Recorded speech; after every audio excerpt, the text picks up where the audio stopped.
कक्षा 8 गणित प्रश्नावली 2.2 का जो क्वेश्चन नंबर 5-6 है उसे आज हम करेंगे। बाकी सभी चैप्टर और सभी क्वेश्चन करा रखे हैं, उनके लिंक्स मिल जाएंगे डिस्क्रिप्शन पे, आप प्ले लिस्ट पे जाके भी देख सकते हैं। क्वेश्चन नंबर 5 क्या बोल रहे हैं, दो संख्याओं में अनुपात, दो संख्याओं का जो अनुपात है वो 5:3 है। यदि उनमें अंतर 18 है तो संख्या ज्ञात कीजिए। कभी भी अनुपात वाले प्रश्न होते हैं और दो चीज़ों की जब तुलना होती है ना, तो उस टाइम पे आपको किस तरीके से करना चाहिए वो मैं आपको बताऊंगा। ठीक है, कह रहे हैं दो संख्याएं हैं, एक बड़ी होगी एक छोटी होगी, उनका जो अनुपात है वो 5:3 है। और बड़ी छोटी संख्या में से छोटी संख्या को जब हम घटाते हैं, अंतर का मतलब होता है घटाते हैं, तो 18 आता है। तो वो दोनों संख्याएं हमें ज्ञात करनी है। तो देखिए कैसे करेंगे। ये क्वेश्चन नंबर 5 है। ठीक, सो हम क्या लिखेंगे, माना प्रथम संख्या क्या हो जाएगी 5x, क्योंकि संख्याओं का अनुपात 5:3 दे रखा है ना, तो बड़ी वाले को 5x मानना है, छोटी वाले को 3x। ठीक है, तथा द्वितीय संख्या उसको हम क्या मानेंगे 3x। ठीक है, ये बड़ी संख्या है, ये छोटी संख्या है। प्रश्नानुसार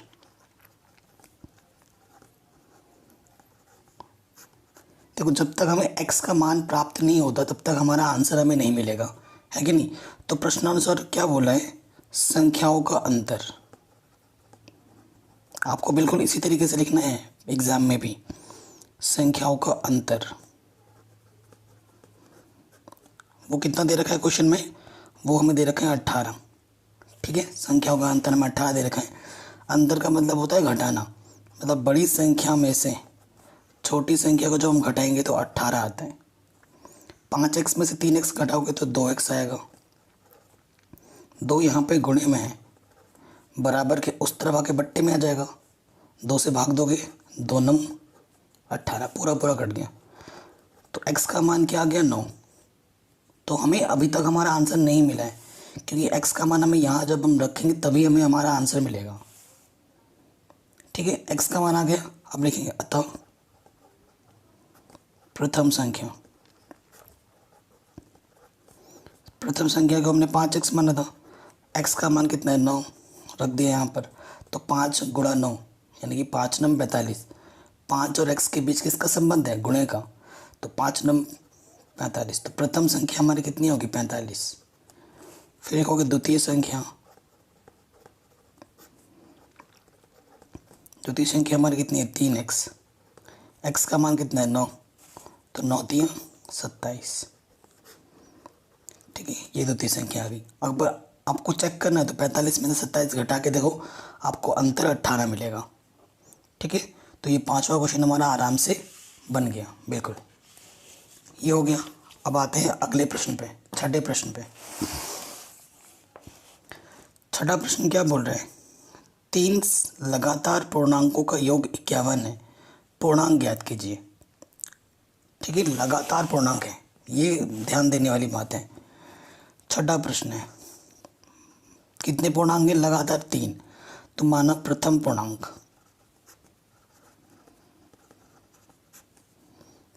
x है। ठीक है, इसलिए द्वितीय पूर्णांक क्या होगा। देखो, कोई भी पूर्णांक होता है ना, अगर लगातार बोला है तो क्रमागत पूर्णांकों के बीच का जो अंतर होता है वो 1 होता है। जैसे 1 के बाद 2 आता है, 2 के बाद 3 आता है, 3 के बाद 4 आता है। तो इन सभी में 1 का अंतर है। अगर 1 में हम कितना जोड़ें कि 2 मिले 1, तो अगर एक संख्या x है तो उसके अगला पूर्णांक क्या होगा, द्वितीय पूर्णांक क्या होगा x+1। और तृतीय पूर्णांक क्या होगा, x+1 में और एक जोड़ दो यानी कि x+2। तो हमारे पास 3 पूर्णांक कौन है, एक x है, एक x+1 है और एक x+2 है। ये हमारे पास 3 पूर्णांक है और इन्हीं 3 पूर्णांकों को हमें ज्ञात करना है। प्रश्न में बोला है कि इन तीनों का जो योग है वो 51 है। तो आप लिखेंगे प्रश्नानुसार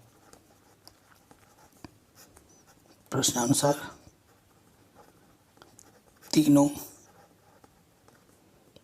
पूर्णांकों का योग कितना है? 51। ठीक है, अब तीन पूर्णांक कौन कौन से? पहला तो x है, दूसरा x+1 है, तीसरा x+2 है। इनका योगफल 51 है। x x x कितनी बार? 3 बार, यानी कि 3x प्लस 1 और 2 3। ठीक, 51। ये प्लस का 3 बराबर के आप उस तरफ ले जाओगे तो ये हो जाएगा माइनस के 3। ठीक है, सो 3x 51 में से 3 घटाओ तो कितना आ जाएगा? ये 48। 3 इस तरफ गुणे में है, इधर आके क्या हो जाएगा? बट्टे में, बराबर के इस तरफ आके 3 कम 3 हासिल लगा 1, 18 हो गया, है ना। मतलब शेष ये हो जाएगा 18 हो जाएगा, 3 छंग 18। तो x का मान कितना हो गया? 16। ठीक है, x का मान मिल गया। अब यहाँ रखेंगे तो प्रथम द्वितीय तृतीय पूर्णांक हमें मिल जाएंगे। अतः प्रथम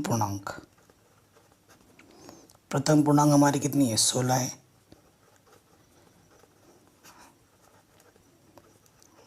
द्वितीय पूर्णांक को हमने x+1 माना था, यानी कि 16 + 1 यानी कि 17 होगा। ठीक है, और तृतीय पूर्णांक हमारे क्या था? x+2 था, यानी कि 16 + 2 यानी कि 18। तो आंसर होगा 16, 17, 18, 3 क्रमागत पूर्णांक इस क्वेश्चन का। ठीक है, तो और एक क्वेश्चन हम कर लेते हैं। सो ये क्वेश्चन नंबर 6 भी हो गया। 7वें क्वेश्चन पे आ जाओ। कह रहे हैं 8 के 3 लगातार गुणजों का योग, ठीक है, इतना है, तो गुणजों को ज्ञात कीजिए। ठीक है, 8 के 3 लगातार गुणज ये है। अब गुणज का मतलब मैं आपको समझा देता हूँ पहले। गुणज है ना, जैसे 8 तो बड़ी संख्या होगी। एक छोटा सा एग्जांपल लेते हैं, 2 का गुणज लेते हैं, मतलब पहाड़ा हुआ। गुणज का मतलब 2 का 2, 2 दूनी 4, 2 दूनी 6, ऐसे पढ़ते हो ना आप। सो गुणज का मतलब क्या होता है? पहली संख्या तो 2 है। 4 कब मिलता है? जब हम 2 में 2 ऐड जोड़ते हैं तब 4 मिलता है। 6 कब मिलता है? जब आप 4 में 2 जोड़ते हो तब आपको 6 मिलता है। तो अगर ये संख्या x है, 2 का गुणज बोला है, तो ये वाला क्या होगा? x+2, ये वाला क्या होगा? x+4। ठीक है, अगला वाला अगर निकालना होगा तो होगा x+6। ऐसे बढ़ता है। ठीक है, जितने का अंतर होता है वो जोड़ते रहते हैं। ये समझ में आया? ये क्यों समझाया? क्योंकि 8 का गुणज बोला है इस क्वेश्चन में। ठीक है, प्रश्नानुसार क्वेश्चन नंबर ये कौन सा है? 7वां। यहाँ लिख देना, माना 8 के गुणज। 8 के पहला गुणज क्या हो जाएगा? x मान लिया, तो दूसरा गुणज क्या होगा? x+8। ठीक है, तीसरा गुणज क्या होगा? 8, x+8 में और 8 जोड़ दोगे, यानी कि अगर ढंग से देखा जाए तो पहला गुणज x है, दूसरा गुणज x+8 है, और तीसरा है x+16।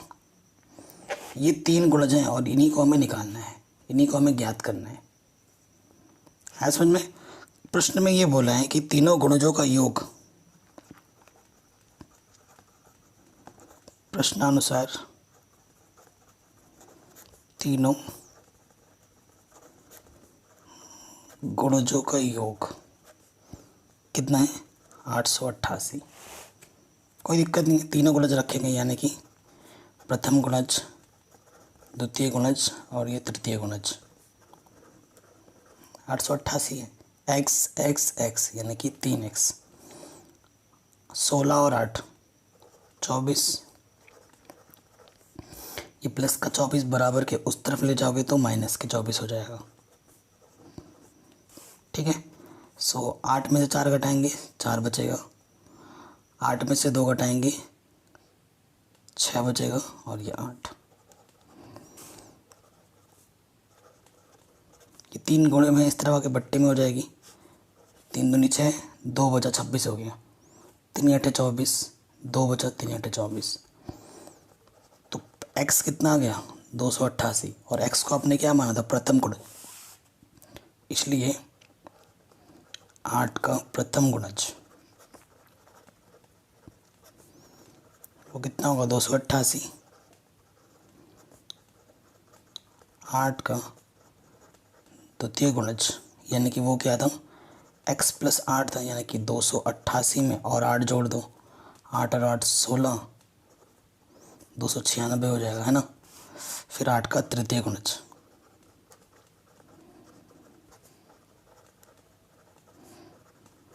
x + 16 था, x हमारा कितना था 288, इसमें 16 जोड़ दो, 8 और 6 14, हासिल लगा 1, 8 और 1 9 और 1 10, हासिल लगा 1, 2 और 1 3।